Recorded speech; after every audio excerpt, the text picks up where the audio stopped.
నమస్తే నమస్తే. 5 ఏళ్ల కిందట కనిపిస్తే మళ్ళీ ఇప్పుడు వచ్చినవా? అవసరం పడ్డది, మళ్ళీ ఇప్పుడు అవసరం పడ్డది.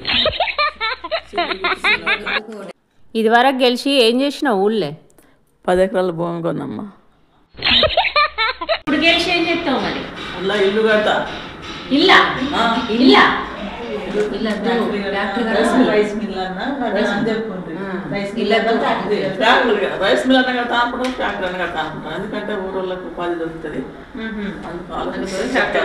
అందుకని ఆలోచించి చెప్తాను మీకు, మీరు మంచిగా ఆలోచించుకోండి.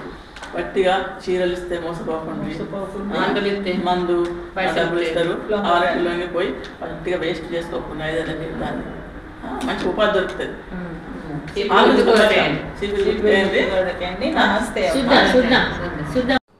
ఇది వరకు బాగానే చేసింది, ఇప్పుడు రైస్ మిల్ ఫ్యాక్టరీ కట్టి బాగానే పొడుగు చేస్తుంది.